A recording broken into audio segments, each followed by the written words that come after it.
Let us begin quietly and with love.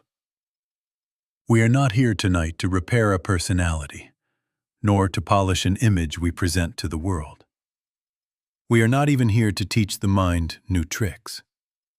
We are here for one thing only: to find and then to rest in that place in consciousness where God is already present.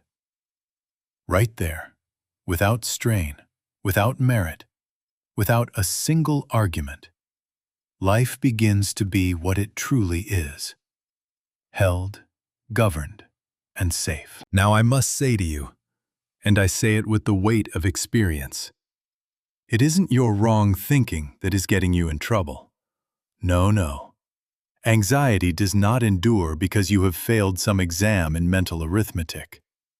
Anxiety endures because, somewhere in us and all around us, fear has been granted a power it does not possess. We have made an altar to a shadow. We have bowed to an echo and called it law. We have believed that fear can command, that fear can decree, that fear can reach into the fabric of being and tear it. It cannot. Fear is a claim. It is not a presence. It is noise. It is not authority. And so, from the first moment, let us separate our work from all the busy aisles of self-improvement. We will not wrestle anxiety with the mind. We will not paint fearful pictures white and call it faith. We will not paste positive words over a trembling heart and call it healing. Mind isn't power. Spirit is power. Soul is power. Consciousness is power. Truth is power. The mind can argue, but it cannot heal what it did not create. Grace alone heals, and grace does not require our cleverness, only our yielding. Do you see the promise hidden here? Anxiety may subside without a single debate, without tracing it back to childhood, without collecting evidence for or against it, without building high fences of vigilance. There is a way to stand still until the wind that never was dies down. When we turn toward the presence that is already here, closer than breath, more intimate than thought, the false premise loses its foundation.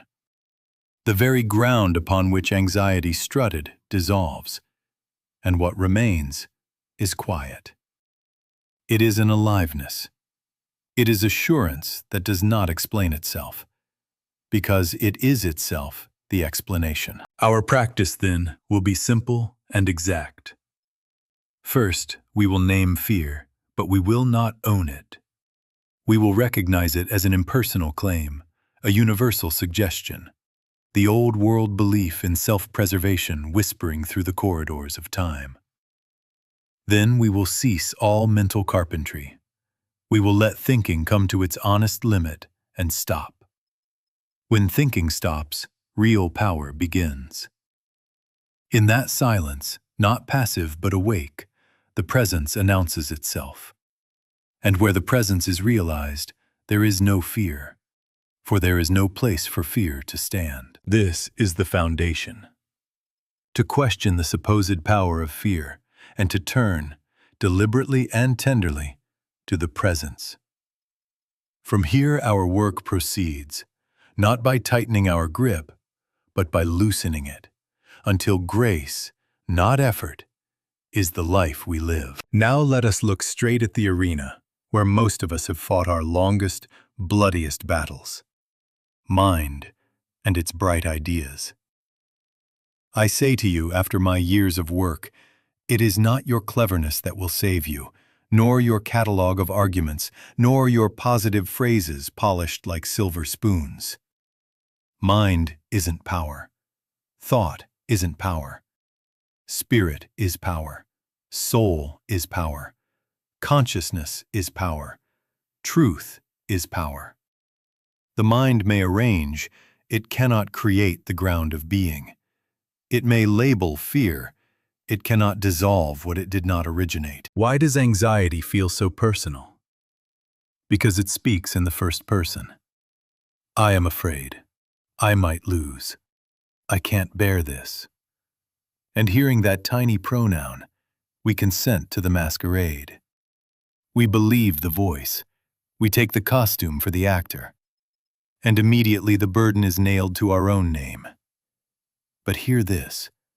That is not your voice. That is the universal suggestion, the old race belief in self-preservation, whispering through the corridors of time and borrowing your vocabulary. It is an impersonal claim posing as my condition, an echo trying to pass for thunder. If you accept it as yours, you enroll your mind as its attorney, and from that hour, the courtroom never adjourns. Observe the trap. You meet fear with counterthought, and by doing so, you confirm its reality and your mind's responsibility to manage it. You pile up reasons why you are safe, and fear answers with reasons why you are not. You rehearse success, and fear rehearses loss. Back and forth you go, plaintiff and defendant trading briefs. And what gains power? Not you, not peace. Only the hypnosis that there is something to win or lose under the governance of thought. The more you strive to control anxiety with thinking, the more you enthrone anxiety as something real enough to require control, and mind as a little god tasked to maintain the universe. We are not condemning thinking. Do not make that mistake. Thinking is a splendid servant. It will balance your books, drive your car, schedule your day, fold your laundry, and remember your niece's birthday. It will build bridges and bake bread. But as a savior, it is helpless. It cannot bring you out from under the ancient law of fear, because thinking itself lives within that jurisdiction of cause and effect, reward and punishment, gain and loss. To ask mind to free you from anxiety is to ask the bookkeeper to turn winter into spring. The bookkeeper can report the seasons. It cannot bring the sun. And so our correction is simple, radical, and tender. We place the mind back in its rightful place. We let it do the errands. We do not let it run the sanctuary. We stop hiring thought to negotiate with fear. We stop polishing affirmations to win a debate that never should have been convened. We turn instead toward the power that is prior to thought, the presence that is before words, beneath images, beyond rehearsals. The point is not to think better, but to arrive, honestly and without pretense, at the precise edge where thinking stops and something else begins. When thinking stops, real power begins. In that stillness, not vacant but alert, the borrowed voice of fear finds no mouth to speak through. There, the impersonal claim is recognized as nothing claiming to be something. There, grace, which never argued, quietly dissolves the pretense. And from that moment, you will understand why we do not repair anxiety. We outgrow its jurisdiction by yielding to the presence that was here before the first anxious thought and will be here after the last. Now we come to the peace that many of us have carried from cradle to career without ever naming it. We were born under the law, not under grace. What is this law?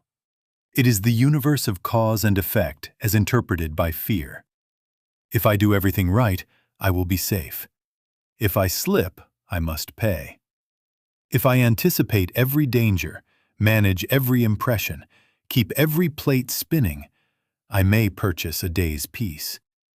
Miss one plate, and the sentence falls. Do you see that this is not theology merely? It is the mood of a life lived before a bench.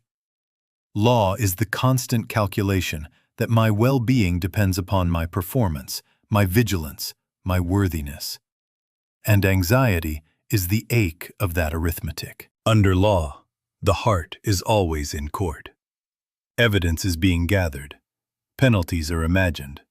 Appeals are drafted at 3 in the morning. The judge is called consequence, the prosecutor, memory, the defense attorney, willpower, and the bailiff is fear, making sure we stand when the verdict enters. We think if only we find the right statute, some affirmation, some new regimen, some better boundary, the scales will tip. But listen, the court remains the same court, even when you win a case. Victory today only binds you to return tomorrow. That is why the nervous system stays on alert, though you have done nothing wrong. You are not failing. You are living under a jurisdiction whose very premise is tension. The anxious laws are many, spoken and unspoken. I must control outcomes. I must anticipate danger. I must keep everyone pleased. I must never be caught unprepared. I must store enough, learn enough, please enough, atone enough. Then perhaps I will be allowed to rest. And because these feel moral, we sanctify them. We confuse exhaustion with responsibility and hypervigilance with love. Then, like honest citizens, we try to improve the code. Softer deadlines, kinder self-talk, better contingency plans. Beloved, you have only traded the prosecutor's tie. Hear the Christly contrast that has never been improved. The law came by Moses, grace and truth by Christ Jesus. Grace does not amend the statute book, it annuls its jurisdiction. You do not change one law for another, you step out from under the whole court. Grace is not the best lawyer in the room. Grace quietly removes the bench, the dock, the bailiff, and leaves only presence. And where presence is realized, there is no case to try, no sentence to serve, no merit to prove.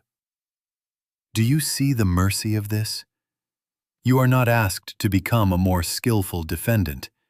You are asked to stop appearing before a court that has no authority in God. Therefore, our work is not to improve law, not to craft gentler anxieties, not to polish the scales with spiritual language. Our work is to yield to the grace that supersedes the entire premise that life is earned. In that yielding, the heart steps out of the courtroom and into a sanctuary where thinking can stop because there is nothing to argue, and where, in the silence of presence, the old fear has no bench from which to speak. Now we take up the tenderest part of our work, and I ask you to receive it with the same mercy with which it is given. Nobody here is suffering from their own sins. Nobody here is failing because the body trembles, or the stomach tightens, or the breath shortens. Those are sensations, weather moving across the field of awareness. They are not indictments. They are not character reports. I say to you, after my years of work, after watching strong women and gentle men and brave children sit through storms that would frighten armies, it isn't your wrong thinking that is punishing you. Do not add a theology of blame to a nervous system already on alert. The gospel is gentler than that. Impersonal treatment is this. We withdraw the little word I from the fear, without denying that a disturbance is making itself known. We do not pretend a calm we don't feel. We do not paint rainbows on thunderheads. We simply refuse to assign the thunderhead our name.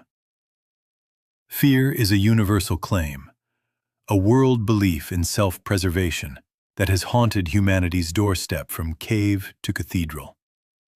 It is the race suggestion speaking through whatever door is open: biology, memory, headlines, tomorrow's calendar. It borrows your voice. It is not your voice. When you meet it as yours, you take the witness stand. When you meet it as a claim, you step out of court. There is a world of difference between saying, "I am anxious," and "there is a claim of fear presenting itself in consciousness." That is not clever wording. It is the relocation of identity. One makes you the stage upon which fear must perform. The other makes you the witness of a performance that has no power. One puts your name on the subpoena. The other refuses its jurisdiction. With the first, the mind rushes in to manage, to bargain, to soothe, thereby confessing fear as real and mind as responsible. With the second, you have quietly declared, "I in the midst of me is presence, and presence is not threatened." Mind isn't power. Spirit is power. Soul is power. Consciousness is power. Truth is power. Do not overlook the trap of guilt. The moment you scold yourself for being anxious, a second fear enters, the fear of being wrong about being afraid. Then the storm doubles. There is the weather and the argument about the weather. Beloved, drop the argument. Let the sensation be what it is, and let identity be what it is. You are not your pulse. You are not your thoughts. You are not the courtroom's noise. You are the awareness in which these pass. In practice, it is as simple and exact as this. A tremor appears. Ah, the ancient claim of fear is presenting itself as tightness here, as images there. We do not push. We do not analyze. We do not negotiate. We recognize and we refrain from ownership. Then we wait, not lazily, but alertly. We let thinking come to its honest limit and stop. When thinking stops, real power begins. In that pause, presence announces itself, sometimes as nothing more dramatic than a softening, a little widening of the room behind the ribs. That is enough. We are out from under law. We are not answering accusations. We are resting the case in grace. Handled as me, fear claims authority. Handled as an impersonal claim, it loses its bench and its bailiff. From that small but faithful shift, the way opens to stillness. And in stillness, without argument and without merit, the false witness has nothing left to say. Now let us take the next honest step. We have named the imposter. But what is the engine turning its wheels? It is the law of self-preservation, the first law of material sense, the inner survivalism that cannot trust God and must therefore keep its hands on every lever, calculating, guarding, rehearsing, paying premiums on imagined futures. Under that law, the heart is never off duty, because life is thought to be maintained by vigilance. And I say to you, no wonder the nervous system is tired. No wonder thought runs hot. The one who must keep himself alive, must keep himself safe, must keep himself supplied, is forever at war with shadows. That is law, not grace. Now hear the mercy. The way out is not forward into more control, but inward into presence. Turning within is not introspection. It is not an inventory of your motives, not a scan of your pulse and breath, not a monitoring station for weather reports. Turning within is a pivot, quiet, immediate, from the noise of self-preservation to the awareness that I, in the midst of me, is God. It is a yielding of the reins we never truly held. It is not performed to get rid of fear. It is consent to recognize God precisely where the claim of fear appears. The problem says, "Attend to me." We answer, "I will attend to presence." And in that answer, the jurisdiction begins to change. How shall we make the turn? As simply as opening a door. A phrase may help, only as a handle on the door, not as a hammer for the wall. Father, show me your peace. Or, Thy grace is sufficient. Say it once, twice, perhaps softly again. Not to convince God, not to chase away a symptom, not to outshout a thought. Say it as you would touch a friend's shoulder. Then let your hand rest.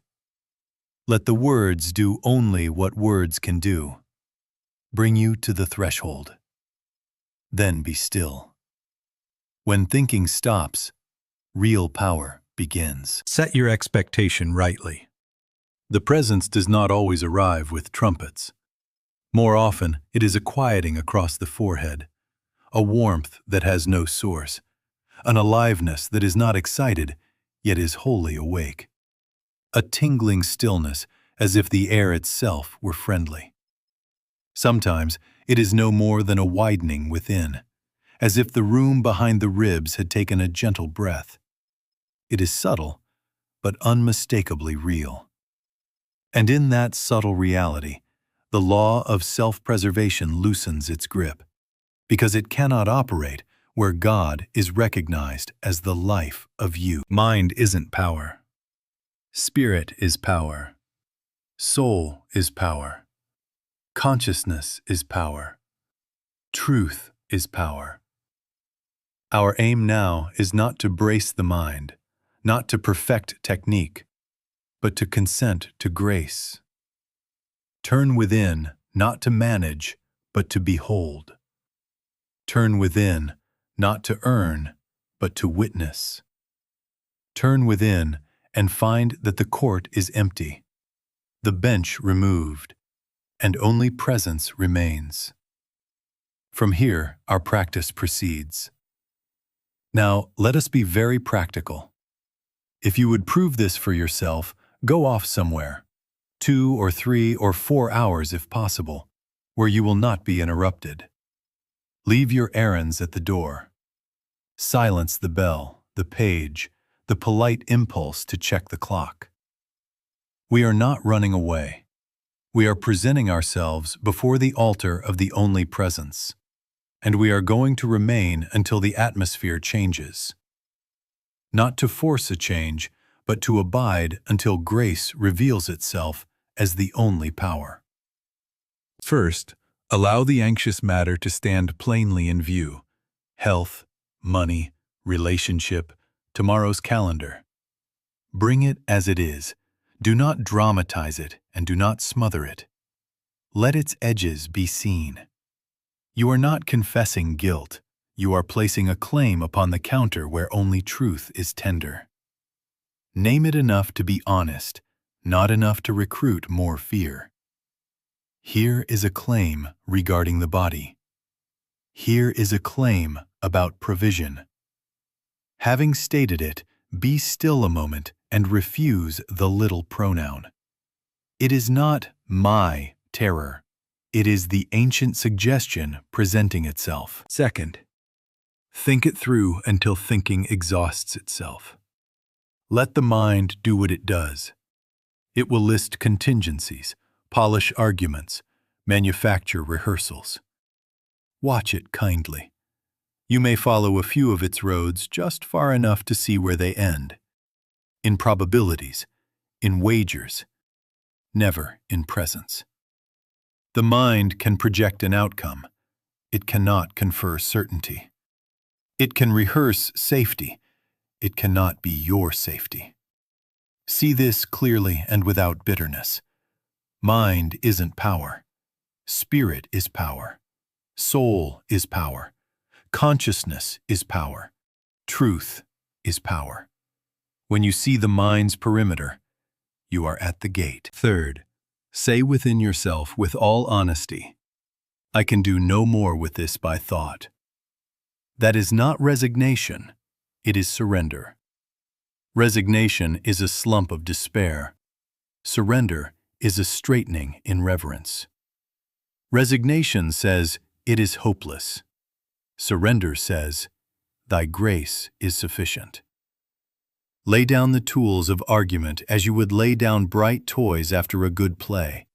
Not in anger, not in shame, but in recognition that childhood is over for this hour.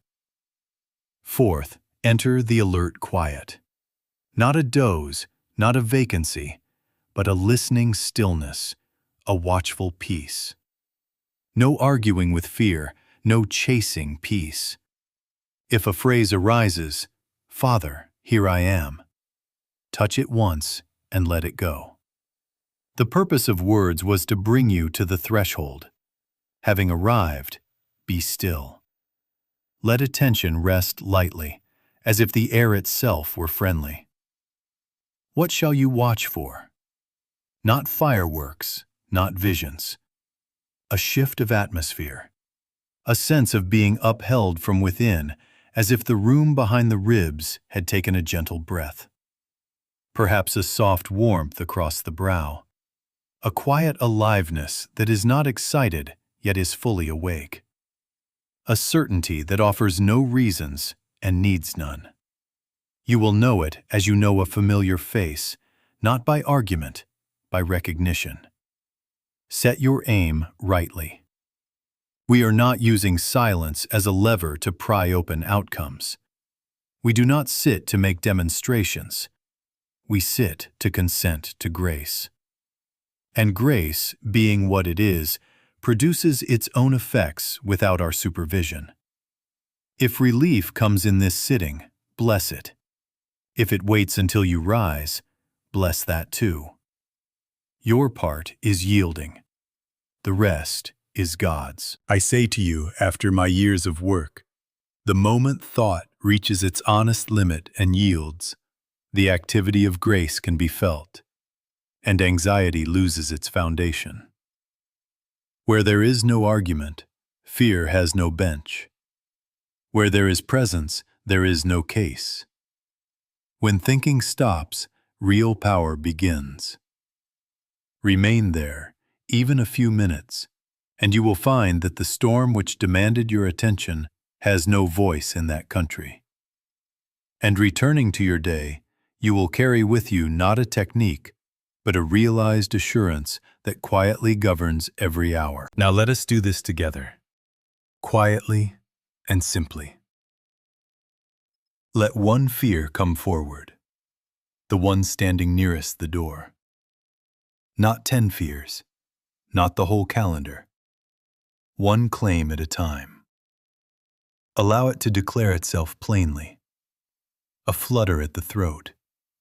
A picture of loss. A tightness around the future. Do not dramatize it, and do not decorate it. We are not producing a case. We are presenting a claim at the counter of truth. Say within yourself, gently and exactly, this is a suggestion of fear. Let the words fit the thing, not larger, not smaller. This is the universal belief in danger. If it speaks of tomorrow, this is the mesmerism of self-preservation borrowing tomorrow's language. If it tightens the chest, this is a claim presenting as sensation. Keep your name off it. No my, no I, no mine. We are naming without owning. Now refuse the two old reactions. We will not fight it. To wrestle it is to lean our strength against it and call it heavy. We will not merge with it. To embrace it as me is to give it our signature and our address. We do neither. We stand as witness. We let it be a weather pattern moving across the field of awareness. A passing announcement posted on a wall that is not the wall itself. We are not arguing. We are not agreeing. We are recognizing. And here is the impersonal verdict, spoken without heat and without hurry. This is not power.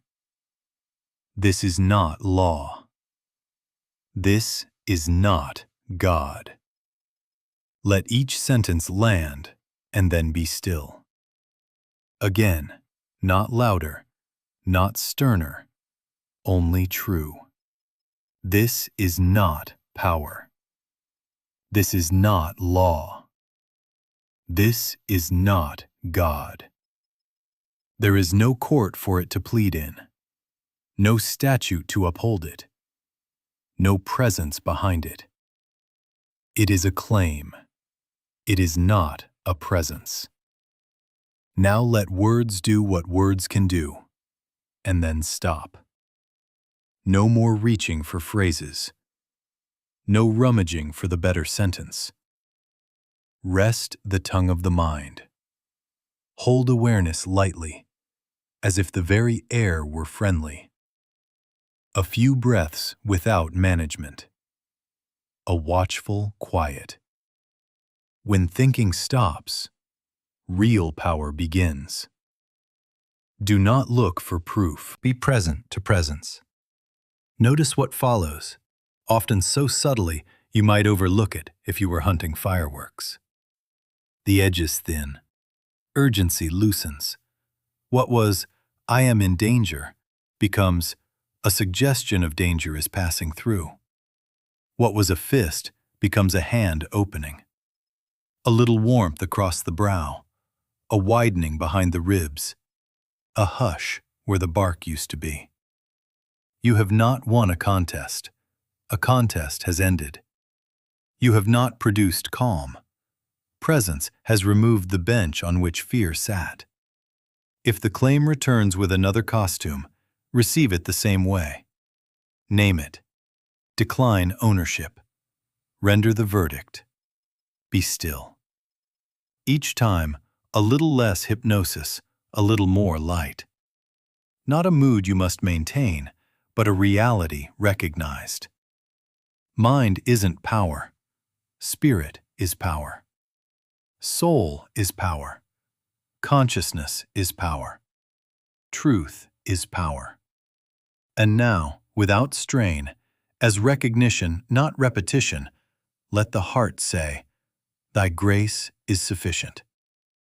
Touch it once, like a hand on a beloved shoulder, and release it into silence. Remain a moment. Here, in this unargued presence, fear has nothing to be and nowhere to stand. Now a word of protection, and I offer it as one who has watched many sincere hearts bruise themselves on this very step. The moment you try to use God to get an effect, you are back under law. You are bargaining again, calculating again, promising better prayers tomorrow if only today will turn out right.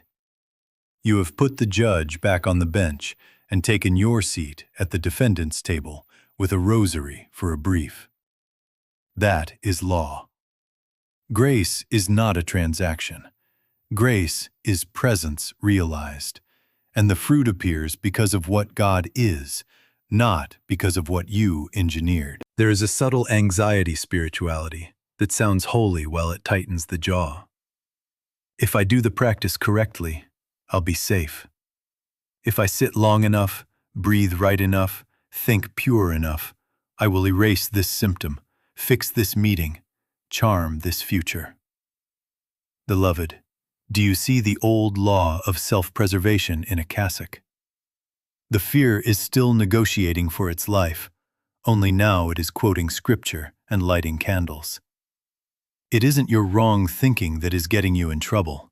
It is the premise that safety is achieved by performance, even spiritual performance. Mind isn't power. Spirit is power. Soul is power. Consciousness is power. Truth is power. So hear the prohibition, firm and kind. Never attempt to demonstrate a mood. Never attempt to demonstrate a symptom-free body, a frictionless conversation, a perfect outcome, not even a parking space. Seek the kingdom, seek presence, and let the added things be added without your supervision.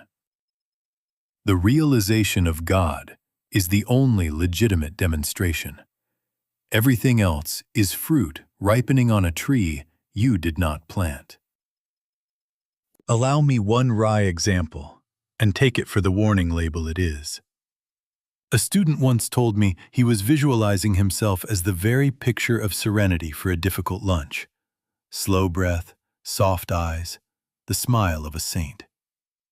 He arrived at the restaurant, sat like a statue of calm, and in his best beatific voice ordered tea. The cup arrived. His hand, so invested in performing peace, trembled, and the tea baptized his lap. He had practiced an image. He had not yielded to presence. Performance provokes anxiety because performance must be maintained. Presence maintains itself. Set your aim aright. We are not sitting to manufacture results. We are yielding to reality. We are not promising God anything, not paying spiritual coins into a slot for calm to drop out as our prize. We are consenting to be where God already is. From that consent, peace appears, not as a product, but as the atmosphere of grace. Wisdom shows up, not as a strategy, but as right action unforced. The conversation goes differently, not because you pushed it, but because presence was the only presence in the room that mattered. If you notice yourself practicing to secure an effect, smile and take your hands off the levers. Return, quietly, to thy grace is sufficient. Let thought stop. Let the court empty. Seek the kingdom, and let the day discover how to bless you without your anxious management. That is safety under grace. That is the only demonstration worth the name. Now let us bring this into the hours where life is actually lived. In the hallways between meetings, at the glow of a screen, in the doorway before you speak. The long solitude has taught us the atmosphere of grace. Now we translate it into simple returns all day long. Think of them as bells you answer. Not bells of duty, bells of remembrance. Before the email that could stir hornets, before you open the news, before the conversation that has teeth, pause. Do not prepare your arguments. Offer one lucid pivot. This is a claim, not a command. And take 2 or 3 breaths of alert quiet. Nothing theatrical. A soft inward turn, as if the air itself were friendly. When thinking stops, real power begins. You will find that 30 seconds of this returning can spare you 3 hours of managing. The send button no longer tyrannizes. You compose with a cleaner line, fewer apologies, fewer barbs. You check the phone less, not by force, but because compulsion loses its jurisdiction where presence is consciously here. The mind discovers that it need not rehearse catastrophe to prevent it. You take the next simple action the moment invites. Call whom you must, cancel what does not belong, speak one honest sentence instead of 12 defensive ones. Grace changes behavior without strain. It is not a new code. It is a new atmosphere. Make it a rhythm. A few minutes of quiet in the morning, before the day hires your attention. A brief return at midday. 2 or 3 breaths behind a closed door, in a parked car, at the sink. A settling again in the evening. Not to review your merit, but to rest in what is always true. Between these, the micro-stillnesses. At a red light, at a threshold, hand on a doorknob, cursor hovering over send, the phone beginning its song. This is a claim, not a command. One inward nod. Space opens. Presence is recognized. And the hour is rewritten. Do not measure your progress by the absence of waves. The tide still moves. Old claims return because they are universal, not because you have failed. Each time they knock, answer without your name. Name the visitor. Do not sign for the package. This is a claim, not a command. 2 breaths. Alert quiet. The authority dissolves where identity is not surrendered. If you feel the body shout, do not scold the body. Let it be weather. The practice is not to make weather stop. The practice is to stay out of court while clouds pass. Some will ask, isn't this discipline? It is, but not punishment. It is remembrance. We were born under law. We live by grace. Law says, keep pace or pay. Grace says, return and rest. The returning gets easier because it is natural to recognize what you already are. You are not manufacturing a climate. You are consenting to atmosphere. And as you consent, peace ceases to be an episode and becomes the air of living. Then, whether the day is smooth or jagged, the same quiet authority carries you. Not performance, presence. Not management, grace. Beloved, let us gather our work into a single, quiet knowing. Anxiety is not your personal failure. Fear is not power. The law of cause and effect is not your master. Grace is present now. I say to you after my years of work and the countless hours sitting with hearts like yours, it isn't your wrong thinking that is punishing you. Mind isn't power. Spirit is power. Soul is power. Consciousness is power. Truth is power.